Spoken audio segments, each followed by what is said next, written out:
2026 has been kind of crazy for local AI, and not exactly in a good way. Sure, we had wins like TurboQuant, which gave us quantizations more usable than ever before, but we've also had Sam Altman trying to buy up the world's memory. Even when he ran out of money to do that, we now have an energy crisis, and one of his largest data centers is about to get glassed off the face of the earth in Bahrain. However, one question still stands. And that is, should you buy a 3090 for local AI with all of these things considered?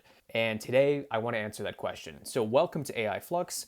Let's get into it. So today, I got on the Twitter and I saw an interesting question. This is a relatively present member in the local AI space, LLM Junkie, saying that he's curious why he doesn't see any of the local LLM guys recommending the nvidia RTX Pro 4000 Blackwell, which is basically a really skinny RTX 4000. It has 24 gigs of VRAM, and seemingly the only reason you'd buy this is it has really fast RAM. And the question is, does that actually mean something in today's numbers? He says with 3090s going for $1,200 or so, these seem like a viable upgrade to DDR7 and new architecture versus a 6-year-old card. And it is important to note that we're starting to see drop-offs with driver compatibility and certain features that we only see with the latest Blackwell cards. And then especially with TurboQuant from Google, there's a question of if you really even need that much RAM. So he says they're super narrow, you can stack them easily, and he's pretty much asking if he's going to make the same mistake PewDiePie did when he bought 7 of these. So there are a lot of interesting comments, and people got kind of angry. There are a lot of people saying, oh, this is way too much money to spend on a 3090. It's an ancient card. All these have been used for mining Ethereum. Some people are just saying, just buy the Intel Arc B70, and I'm going to be making a video about that as well. It's a very interesting card, but I wouldn't necessarily buy it for now. But this video is about 3090. And there are some pretty solid numbers that dispel all of this.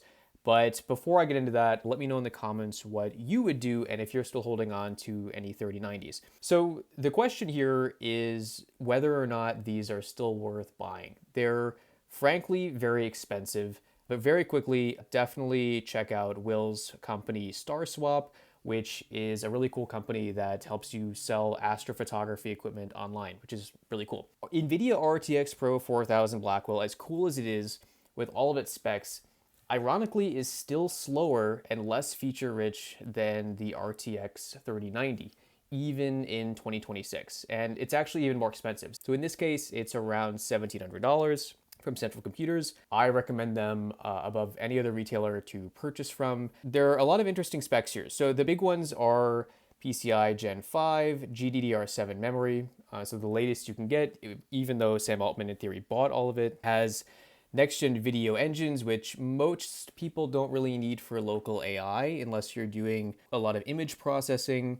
Gemma 4 is great for this, but unless you're really building pipelines, there's not a huge reason you would need it. The big number here is this 672 gigabytes per second of memory bandwidth, which is pretty much how quickly you can move information from RAM to the GPU die and back over this PCI Gen 5 link. Now, what's interesting is if you were to compare this to the 3090, it's actually a lot closer than you'd think. And the 3090s are expensive, but you can find some pretty interesting deals on eBay. And I say deals because a lot of these, it's hard to understand what they were used for. Frankly, the 3090s I bought from a friend who used them Ethereum mining, and I've had that card for about 5 years after he was doing that, running it pretty hard, and I've had no issues, knock on my desk.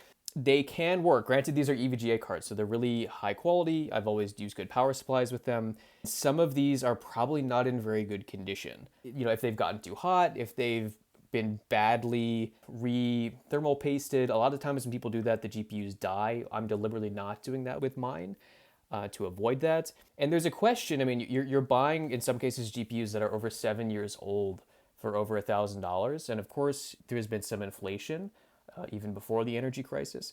There's a question of why you would do that. Frankly, if you can find a 4090 for the same price, you'll get a bit more performance, but there's still some things you're leaving on the table. And it's funny that in the current world we live in a lot of cases, it actually still makes sense to buy the 3090. So when it comes to what I think is It comes down to whether you're going to buy one or two. If you're going to buy two, definitely the 3090. If you're going to be building certain processing pipelines, or you want to be doing things with agents, it still makes sense to buy the 3090. And even though it has GDDR7, you don't actually get anything that's that much faster. And what's really interesting is if we just compare them head to head, the RTX 3090, which again, 7 years old, you have 24 gigs of RAM, same amount of VRAM as the RTX Pro 4000.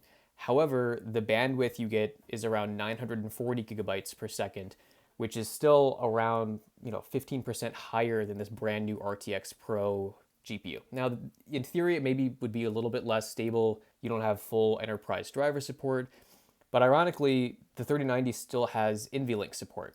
So it's sure maybe, about the same speed, maybe even a little slower in terms of the compute it provides. But in terms of what you can do with it in flexibility, in scaling, in running multiple agents if you want to, even if you buy one GPU, it's leaving a lot kind of open-ended.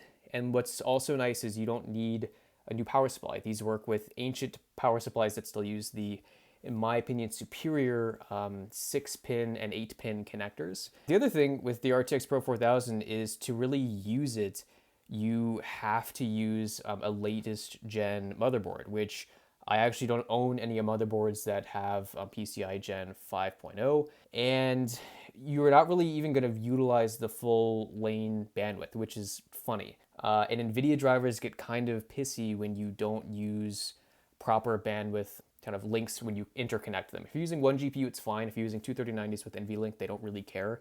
But otherwise, you get weird contention issues.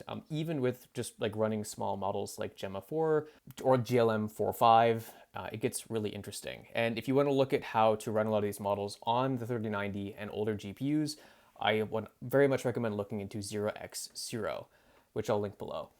So I thought this was kind of an interesting question. It's really funny that in 2026, this is still the king of GPUs. What I would say above all else is stick to reference models and EVGA GPUs.